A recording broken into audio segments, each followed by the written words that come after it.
Assalamualaikum warahmatullahi wabarakatuh. Kembali lagi di channel Fahmi Wiko Saputra dalam konten pembelajaran bahasa Arab. Oke, untuk anak-anakku kelas 9, pada hari ini kita akan mempelajari tentang tarkib ya, atau struktur bahasa, struktur kalimat. Ya. Pada hari ini kita akan mempelajari tentang bagaimana menggunakan atau memasukkan kata kana ya ke dalam jumlah ismiyah. Ya, mungkin kalian kelas 7 atau kelas 8 pernah mempelajari tentang jumlah ismiyah. Apa sih itu Pak jumlah ismiyah? Jumlah ismiyah adalah jumlah atau kalimat yang terdiri dari mubtada plus khobar. Ya.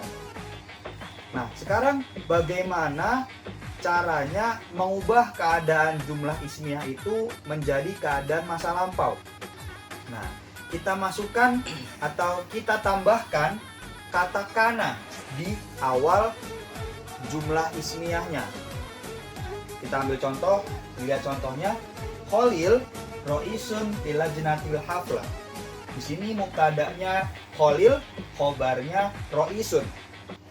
Ya.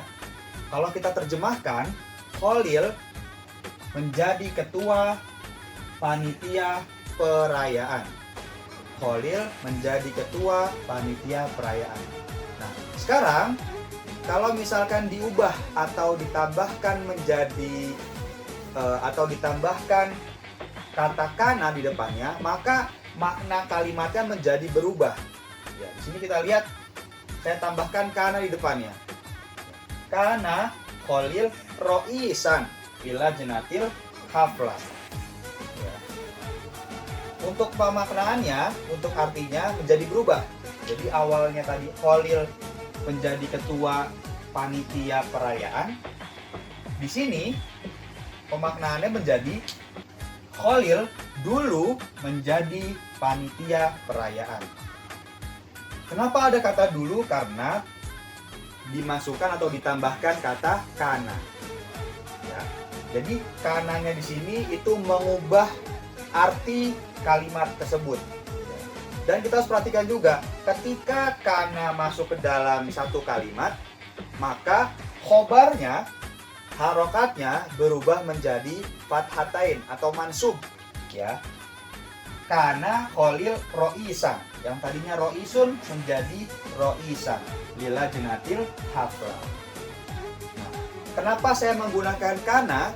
Karena Khalil di sini domirnya huwa. Nanti kita akan lihat contoh-contoh selanjutnya menyesuaikan dengan domirnya. Oke, kita lanjut ke contoh kedua. Oke, tadi contoh pertama sudah, sekarang kita ke contoh kedua. Oke, sekarang kita pakai yang muannas. Kalau tadi pertama mudzakkar, sekarang kita pakai yang muannas. Aisyah jalisatun fil fasli. Aisyah duduk di kelas. Ya. Di sini mubtada'nya itu Aisyah, khobarnya itu jalisatun fil fasli. Nah, sekarang kita tambahkan kanats. Kenapa pakai kanats, Pak? Karena Aisyah adalah, betul sekali, Aisyah itu domirnya adalah hiya. Berbeda dengan tadi yang sebelumnya domirnya huwa, karena Aisyah di sini domirnya hiya, maka dia pakainya kanats. Kanats Aisyah jalisatan fil fasli. Ya, jadi harus diperhatikan khobarnya di sini ketika dimasukkan kata kanats ya, atau kana atau sesuai dengan domirnya itu di sininya berubah menjadi fathatain. Kanats Aisyah jalisatan fil fasli. Artinya jadi beda. Aisyah dulu duduk di kelas. Ya, yang tadinya awalnya Aisyah duduk di kelas, sekarang menjadi Aisyah dulu duduk di kelas. Oke, ini untuk contoh muannas. Pak, bagaimana cara menentukan kana, kanats atau apakah sama semua? Tidak. Kita sudah mempelajari di materi sebelumnya itu sesuai dengan tasrifnya. Ya, kalau huwa itu bagaimana, fi'il madinya diubahnya apa yang ditambahkan.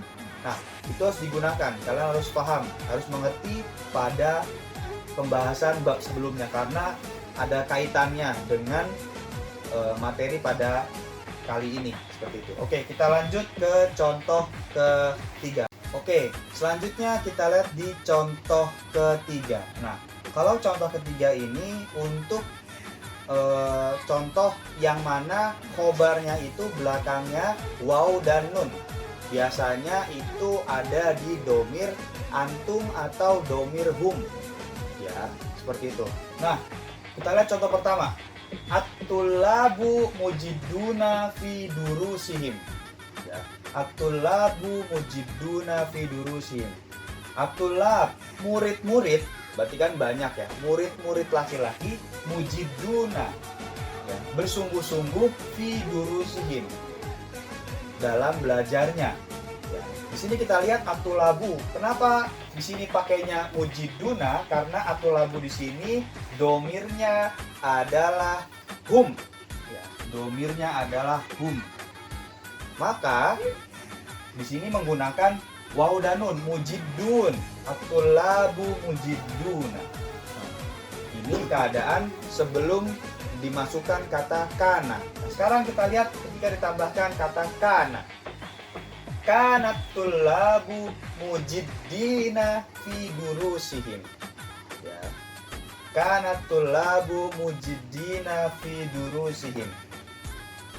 Berarti artinya adalah murid-murid dulu bersungguh-sungguh dalam belajarnya. Ya. Murid-murid dulu bersungguh-sungguh dalam belajarnya. Kita lihat di sini di awal waw dan nun. Nah, sekarang yang kedua mujiddina karena dimasukkan kata kana di sini. Maka di sini berubah. Yang tadinya waw sukun dan nun menjadi ya sukun dan nun. Seperti itu. Ini untuk contoh yang mana khobarnya itu berakhiran waw dan nun. Oke, kita lanjut ke contoh. Oke, untuk selanjutnya kita pakai contoh ana. Domir ana. Ini simple, hanya dua kata. Nah, di sini saya kasih tanda mim itu untuk mubtada, kho itu untuk khobar. Oke, kita lihat. Ana maridun.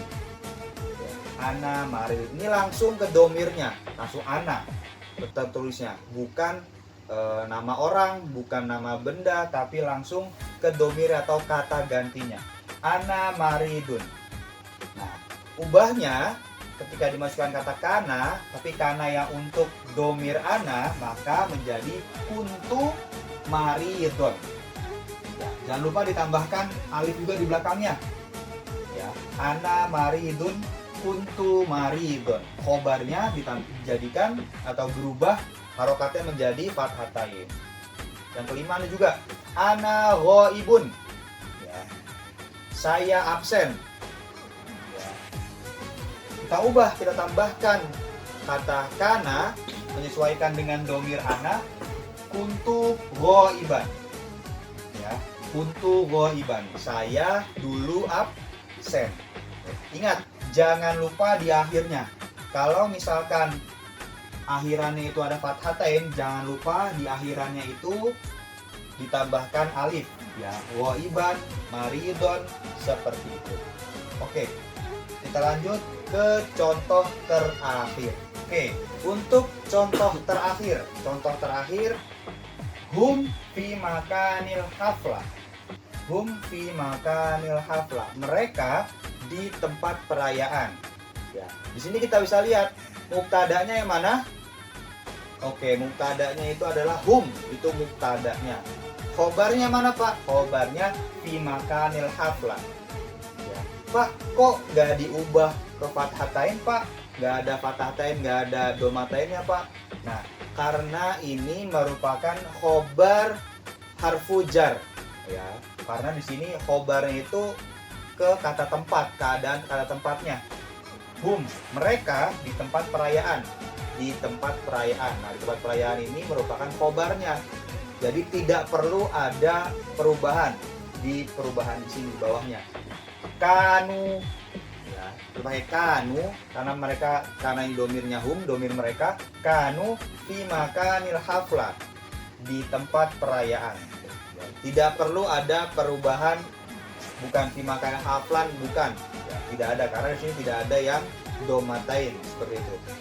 Ya, jadi pada intinya saya ulangi lagi, untuk penambahan kata kana ini penggunaannya adalah penggunaan untuk memaknai masa lampau, ya. Dan kemudian diperhatikan lagi di mana domir yang setelah ditambahkan kata kana itu harokatnya berubah. Kalau misalkan harokatnya domatain, maka diubah menjadi fathatain. Apabila khobarnya itu berbentuk waw dan nun akhir katanya, maka diubah menjadi ya dan nun. Oke, apabila kalian masih ada yang belum mengerti tentang penjelasan saya, silakan diulang-ulangi kembali nonton video ini ya, supaya kalian mengerti. Dan apabila kalian masih belum mengerti juga tentang video ini, silakan bisa di DM di Instagram saya, atau tanyakan di email atau di grup chat, silakan ditanyakan. Oke, demikian pembelajaran kita pada hari ini. Semoga pembelajaran kita bermanfaat dan kalian selalu diberi kesehatan dan kemudahan dalam belajar. Alafu minkum naftatim ta'alumana biqiraati alhamdulillah. Alhamdulillahirabbil alamin. Wassalamualaikum warahmatullahi wabarakatuh.